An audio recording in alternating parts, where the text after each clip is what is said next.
ग्रामीण भागामध्ये या निवडणुकींच्या निकालांमधली जी उत्सुकता असते, त्यातून जी गर्दी होते, ती टाळण्यासाठी त्या तहसीलदारांनी गावांचे स्लॉट्स केलेत आणि त्यामुळे मला वाटतं रात्री उशिरापर्यंत निकाल येत राहतील.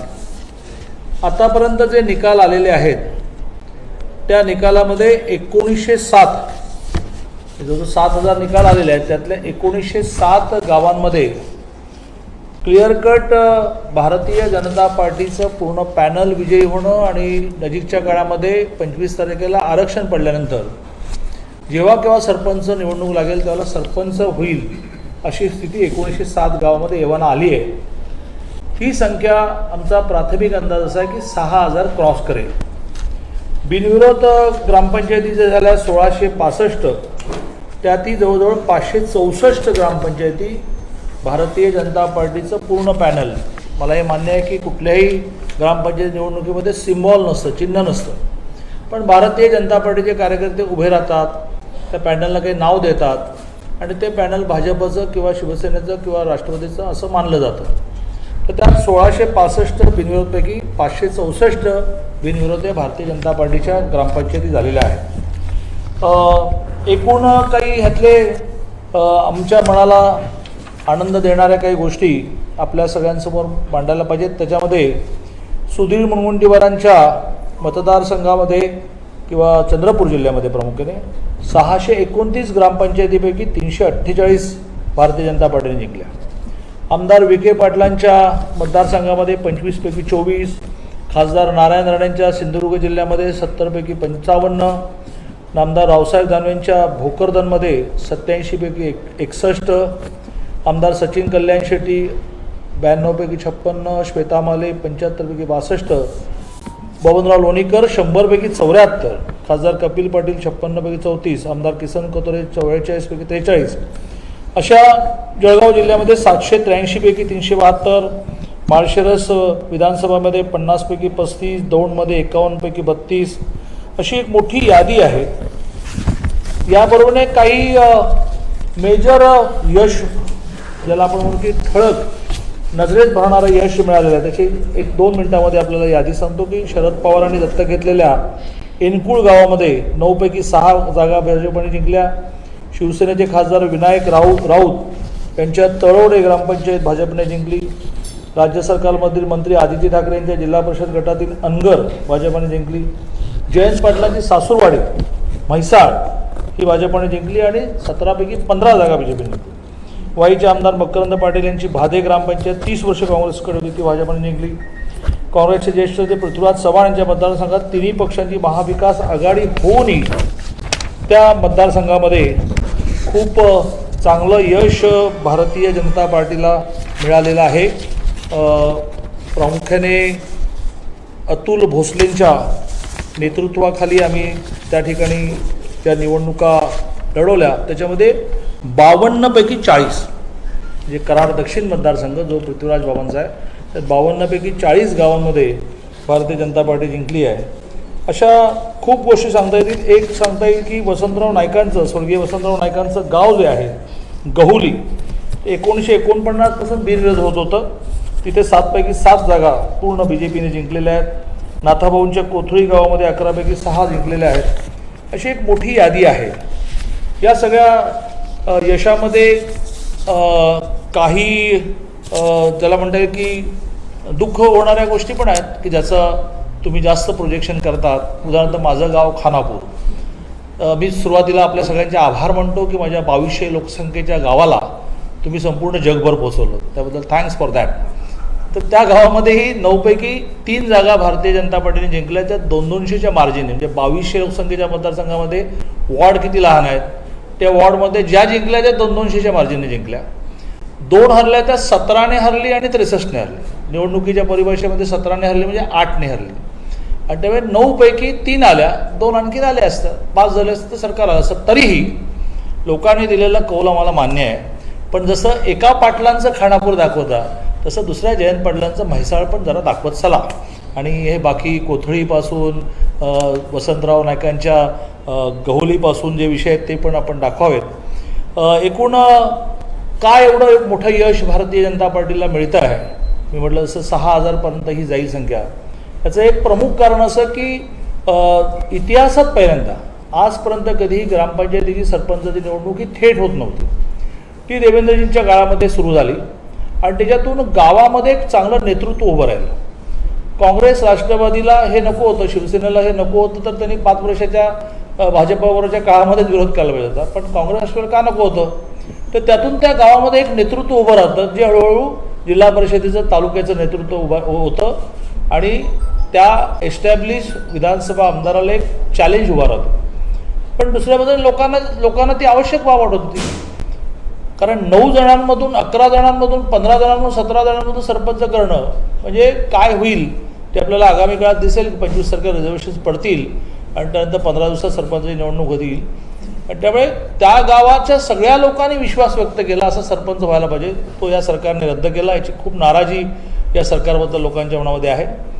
शेतकऱ्यांना मदत नाही याची एक मोठी यादी आहे. आता मी ती प्रेसमध्ये सांगत नाही, आपल्या सगळ्यांनाच माहिती आहे.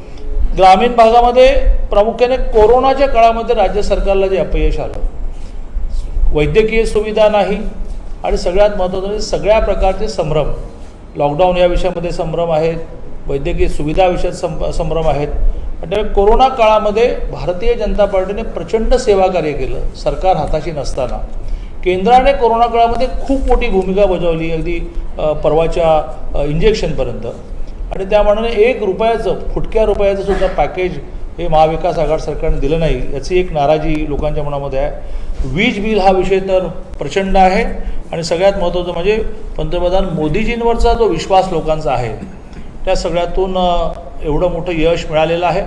मला असं वाटतं की उद्या दुपारनंतर एक सविस्तर नोट आम्ही देऊ शकू की ज्याच्यामध्ये नेमक्या ग्रामपंचायती किती झाल्या, बिनविरोध किती झाल्या, बिनविरोधमधल्या BJPला किती मिळाल्या, इलेक्टेडमध्ये BJPला किती मिळाल्या, सदस्य 14,000 ग्रामपंचायतीमध्ये सरासरी 10 पकडले तर 1,40,000 सदस्य आहेत. त्यात आमचे 70,000 आले का 60,000 आले का 55,000 आले, हे सगळं द्यायला उद्या दुपार होईल असं मला वाटतं. मी आपल्या माध्यमातून मोठ्या प्रमाणावर महाराष्ट्रातल्या नागरिकांचे 2 गोष्टींसाठी आभार मानतो. एक तर भारतीय जनता पार्टीवर व्यक्त केलेला विश्वास आणि कमालीच्या शांततेत निवडणुका झाल्या. हे कुठेही मारामारी आणि अशी किरकोळ घटना तर त्याही अगदी नीट लक्ष दिलं तरच एखादी किरकोळ घटना सापडेल, परंतु कमालीच्या शांततेत ह्या निवडणुका झाल्या. बाकी जिल्ह्यांच्या बरोबरने मला कोल्हापूर जिल्ह्याबद्दल सांगितलं पाहिजे, कारण खानापूर खूप चाललं आहे. खूप मोठमोठ्या ग्रामपंचायती कोल्हापूर जिल्ह्यामधल्या आपण जिंकल्या. त्याच्यामध्ये नेज आहे, त्याच्यामध्ये बालिंगा हे तर खूपच मोठं गाव आहे, कुरुकली आहे, परिते आहे, पळशिवणे आहे, सालपेवाडी आहे, कबनूर हे जवळजवळ 50,000 लोकसंख्येचं गाव आहे, कोरोची, गडबुडशिंगी आणि एका चंदगड तालुक्यामध्येच 21 ग्रामपंचायती आपण जिंकल्या. असं कोल्हापूर जिल्ह्यासारख्या जिल्ह्यामध्ये सुद्धा खानापूर जरी भारतीय जनता पार्टी हरली असली आणि तो पराभवसुद्धा कसा निसटता आहे हे मी तो आपल्याला सांगितलं, पण बाकी चांगलं यश मिळालेलं आहे. जवळजवळ 80 ग्रामपंचायती कोल्हापूर जिल्ह्यातल्या आत्ताच अशा आहेत की या ठिकाणी भारतीय जनता पार्टीचा सरपंच होईल. आता तुम्ही म्हणालात की हे सगळ्या शांततेत आणि कुठल्याही गालबोट न लागता निवडणुका झाल्या, हे महाविकास आघाडीचं यश आहे का? त्याने शांततेत सगळं कोऑर्डिनेट केलं त्याबद्दल? नाही, महाविकास आघाडीचं यश आहे तर सरकार ज्यांचं आहे त्यांच्याकडे असं यश जात असेल तर आम्ही इतक्या छोट्या म्हणायचे नाही की त्यांचं यश नाही म्हणाला. पण लोकांनी सुद्धा खूप समजूतदारपणा दाखवला. गावागावामध्ये म्हणजे 1600 ग्रामपंचायती बिनविरोध होणं, तुमच्यापैकी अनेक जण छोट्या गावात राहत असतील, गावाचं एकमत करणं हा फार अवघड विषय असतो. तर 1665 गावांमध्ये बिनविरोध निवडणुका झाल्या आणि त्यामुळे याचं श्रेय हे लोकांना जास्त जातं, ज्यात लोकांनी कोरोनाच्या पार्श्वभूमीवर याच्यातला खूप समजूतदारपणा दाखवला, शक्यतो बिनविरोध केल्या, झाल्या ते खेळीमेळीच्या वातावरणात पार पडल्या आणि त्यामुळे प्रशासन म्हणून सरकारकडे जात असेल यश, परंतु याचं मोठं यश हे लोकांकडे जातं. 3 विरुद्ध 1 अशी लढत होती एकंदरीत आणि सगळ्यात महत्त्वाचं म्हणजे ज्या आता जागा जर बघितल्या तर एकतर्फी भाजप दिसतंय. मागच्या निवडणुका ज्या झाल्या होत्या शिक्षकांचे किंवा त्यामध्ये मोठा पराभव आणि आत्ताचं यश, दोन्हीची तुलना कशी करताय? हे जे यश आहे तसंच यश पदवीधरमध्ये सुद्धा आहे. 2 दिवसातच माझी एक पत्रकार परिषद खूप मोठा बॉम्बस्फोट होणारी करणार आहे मी. त्यात कशा पद्धतीने सत्तेचा दुरुपयोग झाला हे आपल्या सगळ्यांसमोर मी मांडेन. मराठवाडा पदवीधरमध्ये 5,000 मतपत्रिका कोऱ्या निघाल्या. आता या कशा काय कोऱ्या निघतात?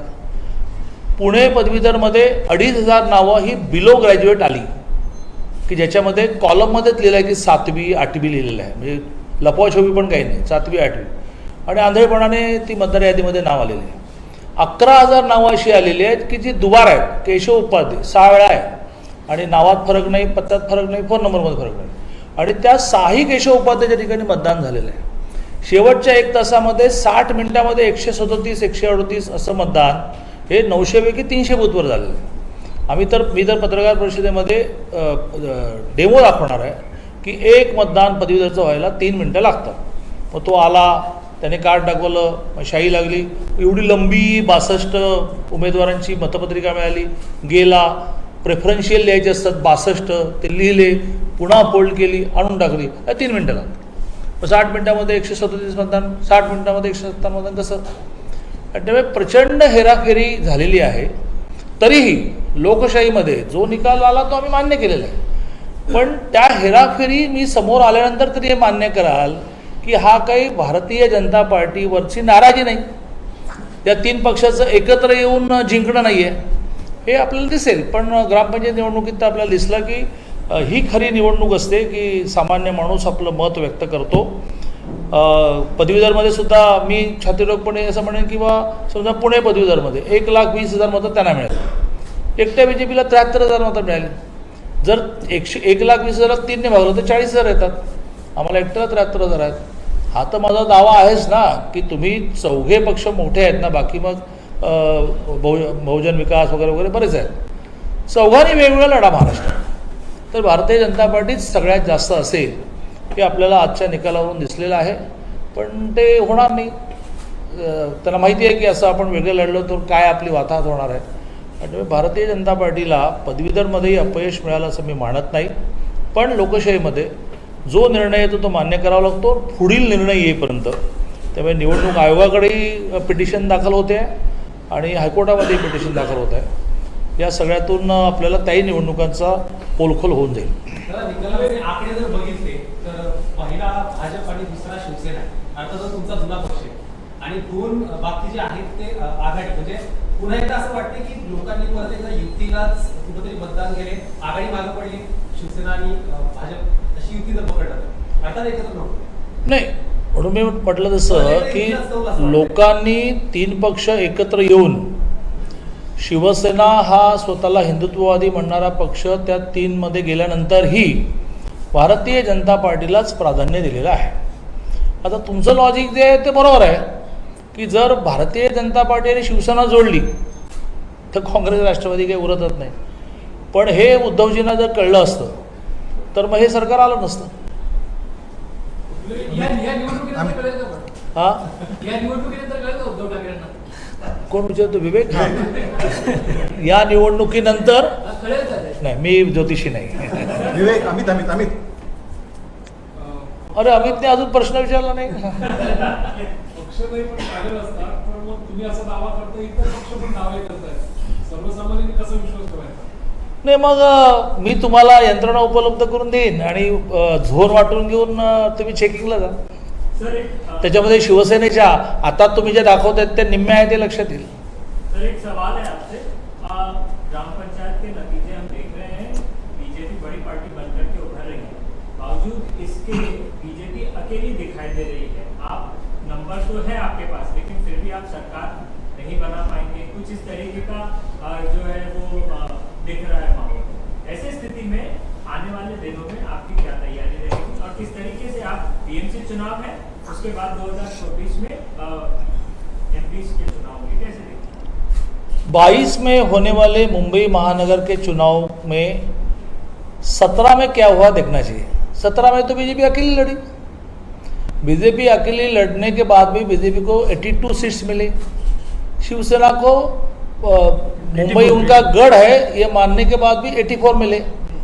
यदि अमित भाई चाहते, या उल्टा है, यदि अमित भाई ने हमको गाइडलाइन नहीं दी होती कि भाई मुंबई महानगर पालिका में हमने पहरे करी है, भूमिका करनी है, यह यदि आदेश नहीं देते तो हम अपना हमारा मेयर करते उसी समय. लेकिन फिर भी तो महाविकास आघाड़ी अकेली लड़कर के भी अगर महाविकास आघाड़ी मुंबई में कहाँ इकट्ठा लड़ेगी?